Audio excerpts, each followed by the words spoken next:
One question away from $1 million, my mother seized the microphone and declared to the world, "My son, he can't read." What she didn't realize was that I was about to play for $2 million. The heat from the studio lights was a physical weight, pressing down on my shoulders, making my palms sweat. On the giant screen in front of us, the numbers glittered. $950,000. We were one round away. One single 5-minute round away from $1 million. The crowd was a roaring, faceless monster, chanting the name of the show, "Mind Meld! Mind Meld!" But all I could hear was the frantic jackhammer pulse in my own ears. Beside me, my mom gripped the polished chrome railing of our podium so tightly her knuckles were bone white. She was vibrating with an energy that was half excitement, half sheer, unadulterated panic. This was all her idea, of course.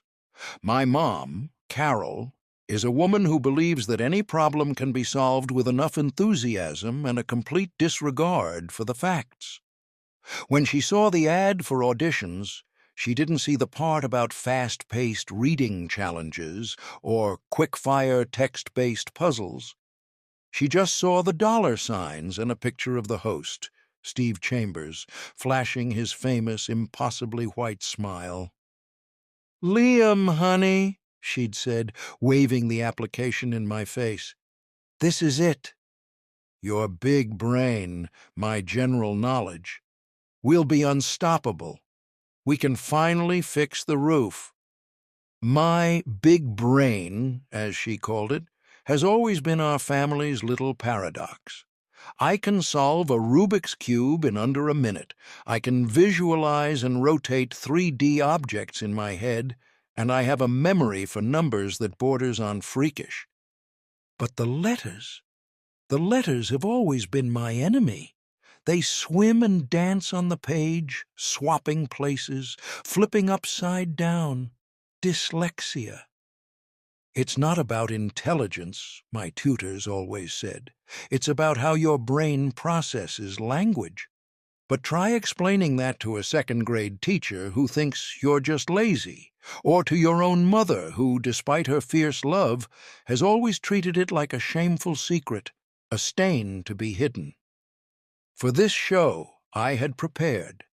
For 6 solid months, I worked with a specialist. We used special fonts, color overlays, and exercises that trained my eyes to track lines of text without jumping. I devoured books, articles, and online quizzes, my reading speed tripling. I wasn't just ready, I was a finely tuned weapon, ready to prove to myself and to her that this wasn't a weakness. And for the whole show, it had worked. I aced the anagrams, I crushed the word ladders, and in the semi-final I unscrambled a 9-letter phrase in 12 seconds. We were winning. I was winning. For the first time, on national television, I felt like the person I was supposed to be, not the broken version my mom always seemed to see. Steve Chambers, looking even more tanned and handsome in person, beamed at us from the center of the stage. "All right, Liam and Carol, you have been an absolute powerhouse couple tonight. You are just one round away from becoming our next Mind Meld millionaires. Are you ready for the $1 million dash?" The crowd exploded. My mom let out a little squeak and grabbed my arm. "We can do this, sweetie," she whispered, her voice tight. "Just do your best." It was the same thing she used to say before my parent-teacher conferences, a phrase that was supposed to be encouraging but always felt like she was preparing for my inevitable failure. "Okay, Liam," Steve's voice boomed, snapping my attention back to the game. "This is your round. The rules are simple. 60 seconds on the clock. 10 questions will appear on the big screen, one after another. Read the question and shout out the answer. You get 1 pass, get all 10 correct, and you and your mom are going home with $1 million. My heart felt like it was going to beat its way out of my chest. This was my moment, the culmination of all that work, the final validation. The timer appeared on the screen, a huge glowing 1 o'clock. "Your time," Steve declared, his voice dropping to a dramatic hush, "starts now." The first question flashed onto the screen. It was a block of text, maybe 40 words long. It was about geography. I saw keywords jump out: capital city, Scandinavia, known for its fjords. My brain was already there. My mouth opened to say Oslo. I was so ready, so focused, a coiled spring about to release. But before a single sound could escape my lips, my mom did something that shattered the entire world. She lunged forward, grabbing the fixed microphone on our podium with both hands. Her face was a mask of sheer terror, her eyes wide and wild. "Wait!" she screamed, her voice cracking, echoing through the suddenly silent studio. The timer froze. The crowd went quiet. Every camera on the stage swiveled to face her, to face us. Steve Chambers' perfect smile faltered, replaced by a look of utter confusion. "Carol?" he asked, taking a step toward our podium. "Is there a problem?" My mom's eyes were locked on Steve, pleading. The entire audience, millions of people at home, were watching. My blood turned to ice in my veins. "Please," she begged, her voice now a desperate, trembling whisper that the microphone amplified to a deafening roar. "You have to stop the game." Steve looked from her to me, his brow furrowed. "Why? What's wrong?" And then she said the words. The 7 words I had spent my entire life trying to outrun, the words that she had polished like a cursed stone and now hurled into the spotlight for the entire world to see. She took a deep breath, looked directly into the main camera, and announced, "My son. He can't read." The silence that followed was not empty. It was a physical thing, a crushing weight that sucked the air from my lungs and pressed in on my eardrums.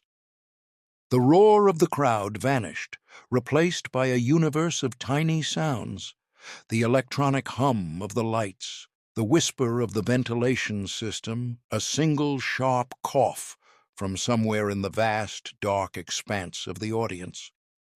Every camera lens, like the cold, unblinking eye of a machine, was pointed directly at me. On the giant screen, the first question for $1 million was still frozen, the words now looking like a cruel, mocking joke.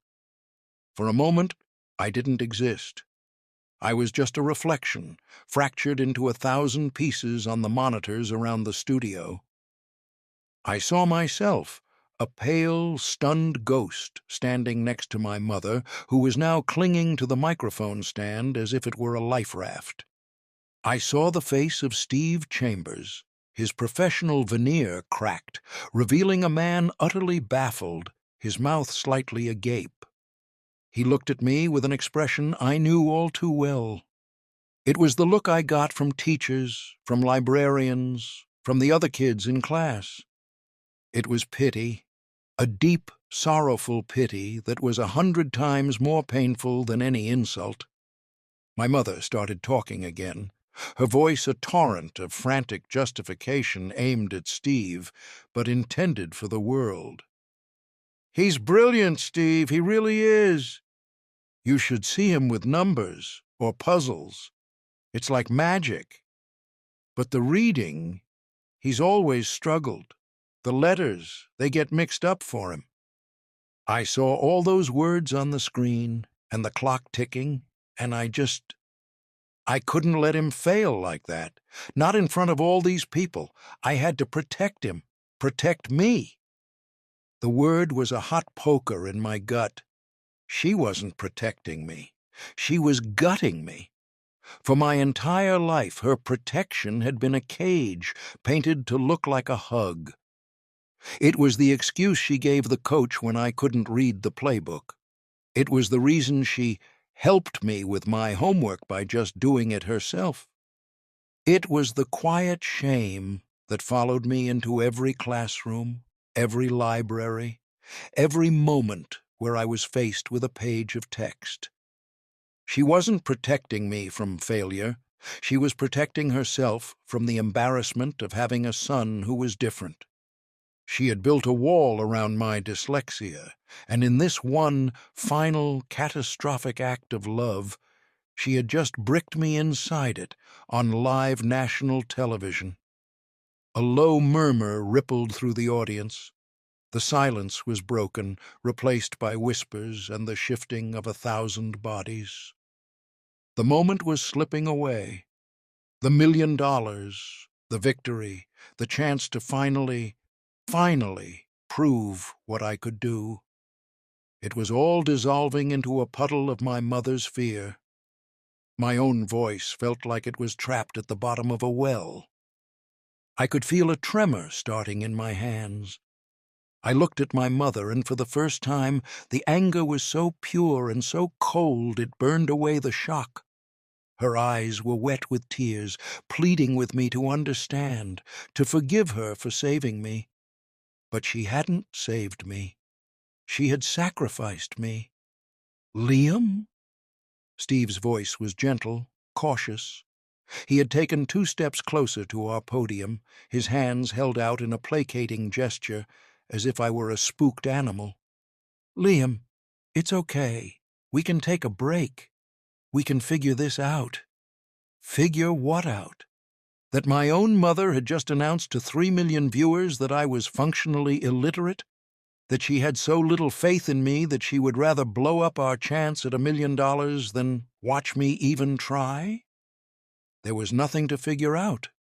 There was only one thing left to do. I took a slow, deliberate breath. The air felt thin and sharp. I straightened my back, pulling my shoulders from their slump. I uncurled my fists. I turned my head slowly, away from my mother's terrified, tear-streaked face, and looked directly at Steve Chambers. I ignored the pity in his eyes. I ignored the producers whispering frantically into their headsets. I looked at him as if we were the only 2 people in the room. "My mother," I said, and my voice came out surprisingly level, cutting through the studio whispers like a blade, "is worried. She has always been worried." I paused, letting the weight of the words settle. My mom made a small choking sound beside me. I didn't look at her. "But she is mistaken." Steve frowned. "Mistaken?" "Liam," she said. "I know what she said." I cut him off, my voice gaining a hard edge of command that I didn't know I possessed. "And I appreciate her concern. But we came here to play the game." I gestured to the giant screen where the geography question still hung, a monument to my public humiliation. "I saw that question, Steve." I read it the second it appeared. "The capital city of a Scandinavian country known for its fjords. The answer is Oslo." A stunned silence fell again, this one different. It was charged with confusion and intrigue. Steve's eyes widened slightly. "Okay," he said slowly, "but the rules. Your mother stopped the game." "Then let's make a new rule," I said, the idea blooming in my mind, a reckless, brilliant, terrifying flower of an idea. I felt a surge of adrenaline so powerful it made me lightheaded. This was it. This was the only way out. Not to crawl away in shame, but to leap into the fire. I took a step forward, leaning into my own microphone, feeling the eyes of the entire country on me. "Let's raise the stakes," I declared, my voice ringing with a newfound, almost manic confidence. Forget the 60-second timer. Forget the $1 million for a moment. Let's make a deal right here, right now. If I can't read and answer not just that question, but all 10 questions correctly, we walk away with nothing. Not the $950,000, not the $50,000 safety net we won earlier. We go home with zero. But if I do it, I let the sentence hang, my gaze locked on Steve's, challenging him, daring him. If I do it, you double the prize. The gasp from the audience was a single unified sound, a sharp intake of breath that seemed to pull all the oxygen out of the studio. My mom let out a strangled cry. "Liam, no! What are you doing?" she hissed, grabbing my arm. Her fingers felt like icy talons. I didn't shake her off, but I didn't turn to her either. My focus was a laser beam pointed at Steve Chambers. His face was a canvas of conflicting emotions, shock, disbelief, and underneath it all, a glimmer of something I hadn't expected: intrigue. The professional host was gone, and in his place was a man watching a high-wire act with no safety net. "Double the prize," Steve repeated, his voice barely a whisper into his microphone, but it boomed through the speakers. "You want to play for $2 million or nothing?" The producers in the control booth, visible through the glass at the back of the studio, were in a state of pandemonium. They were gesturing wildly, talking into their headsets, their faces pale. This was not in the script. This was a runaway train, and I was at the controls. "Exactly," I said, my voice steady despite the frantic pounding in my chest. "All or nothing. But there's one more condition." I held up a finger. "No 60-second clock. The pressure of the timer is what worried my mom. So take it away. Give me as much time as I need to read each question. Let the whole world see me read them, word for word. No tricks, no shortcuts, just me, the text, and the answer. 10 for 10. My mother's grip on my arm tightened. "Honey, please, don't do this," she begged, her voice thick with tears. "We have almost $1 million. We can fix the roof. We can pay off the mortgage. We can—" Her voice trailed off. She was listing the things, the material comforts that had driven her here, but she was missing the entire point. This was never about the roof. It was about tearing down the walls she had built around me my entire life. Steve Chambers stared at me, his handsome face frozen in thought. The host was battling the showman. The rulebook was probably being shredded in the control room. But then a slow smile spread across his face. It wasn't his usual slick game show smile. This one was different. It was genuine, sparked by the raw, unpredictable chaos I had just thrown into his perfectly orchestrated show. He saw it. He saw the drama, the stakes, the story. This wasn't just a quiz anymore, it was a duel. Me against a lifetime of being told I couldn't. He turned, not to the producers, but to the audience. "What do you think, people?" he roared, and the crowd, which had been holding its collective breath, erupted. It was a deafening wall of sound, a mix of cheers, shouts, and applause. They were on their feet, electrified. They smelled blood in the water, a moment of television history in the making. They didn't care about the rules. They wanted the show. Steve turned back to me, his eyes gleaming under the studio lights. "The network is going to kill me," he said with a grin, "but I've never seen anything like this in my life." "You've got a deal, Liam." He pointed a dramatic finger at the control booth. "Kill the clock. Bring up question number 2. We're playing for $2 million. The giant screen flickered. The half-answered question about Oslo vanished, replaced by a new block of text. This one was about history. My mom had finally let go of my arm and had crumpled back against the podium, her face buried in her hands. She was out. This was just me now. I took a deep breath, forcing the adrenaline to sharpen my focus rather than cloud it. I looked at the screen. The letters started their familiar dizzying dance. The D's and B's threatened to swap places. The lines of text seemed to ripple like water. For a terrifying second, my mother's voice echoed in my head. "He can't read." I shut my eyes for a fraction of a second.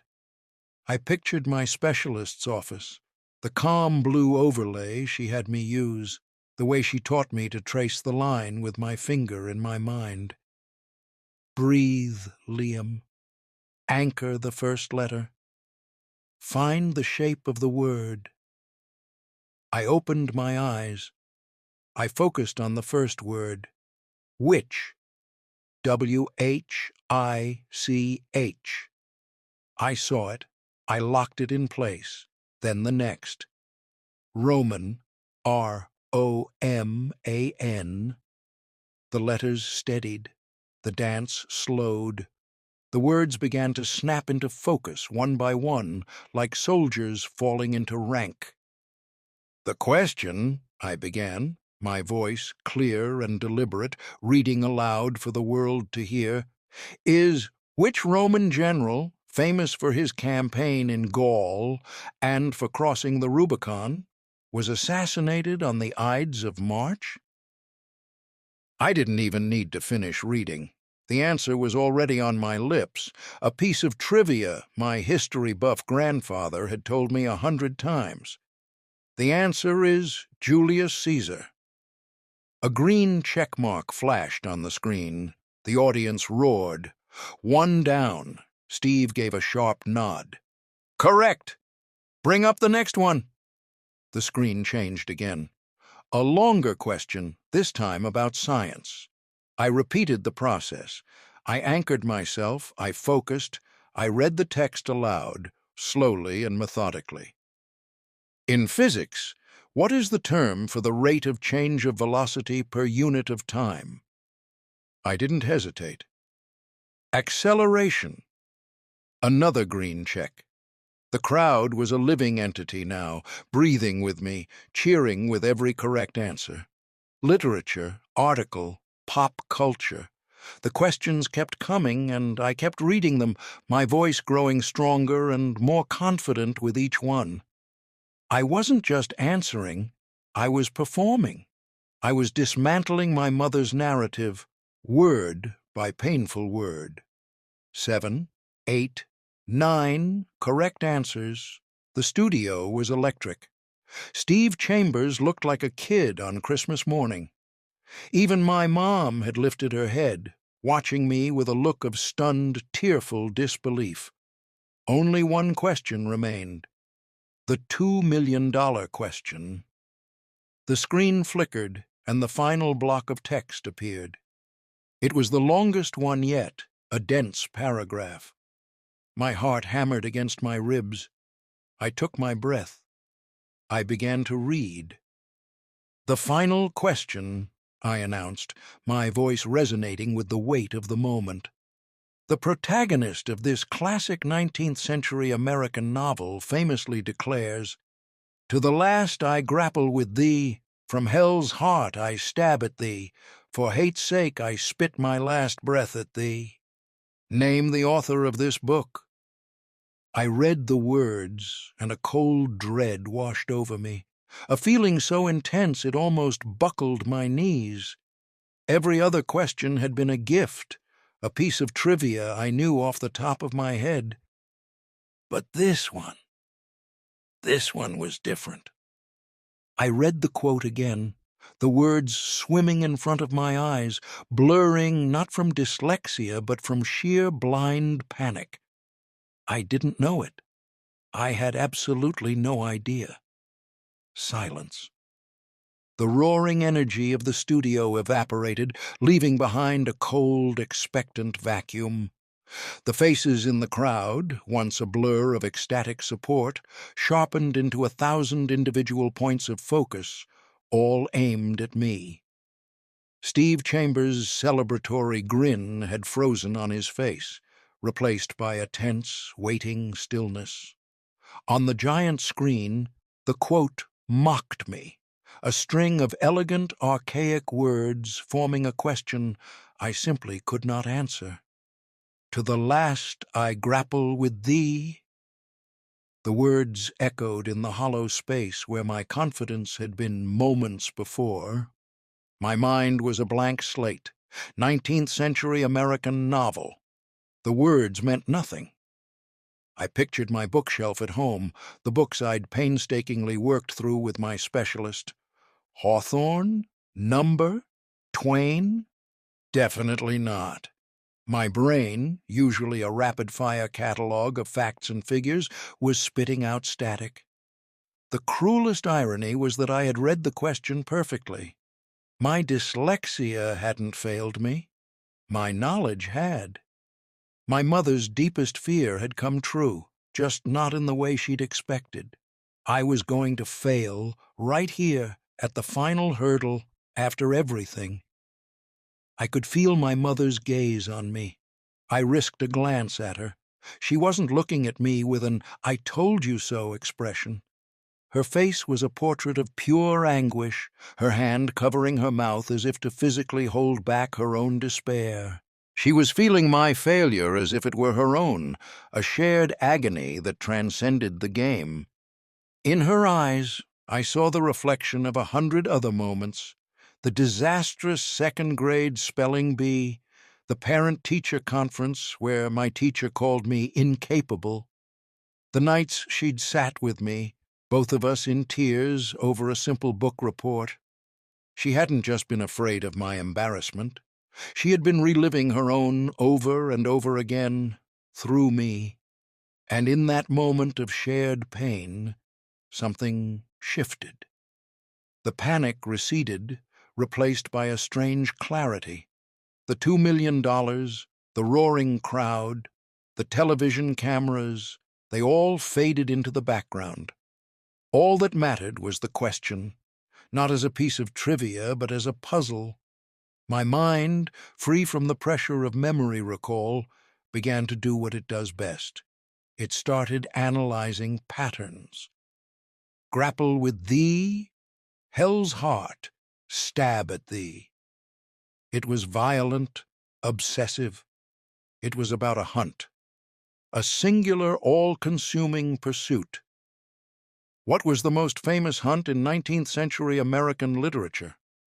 My mind flashed on an image, not of a page of text, but of a woodcut print I'd seen in an encyclopedia once.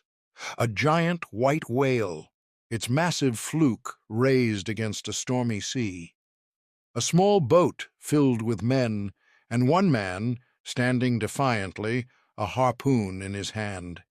The captain, the obsessed captain. What was his name? Ahab. Captain Ahab. And the book was Herman Melville, I said.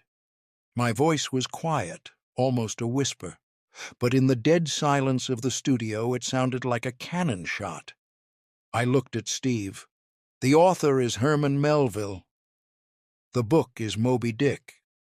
A beat of absolute silence. Then the screen behind me exploded in a shower of digital confetti and flashing green light. The number $2 million pulsed in giant golden digits. The studio erupted into a tidal wave of sound so immense it felt like the floor was shaking. Steve Chambers threw his head back and yelled, "Yes!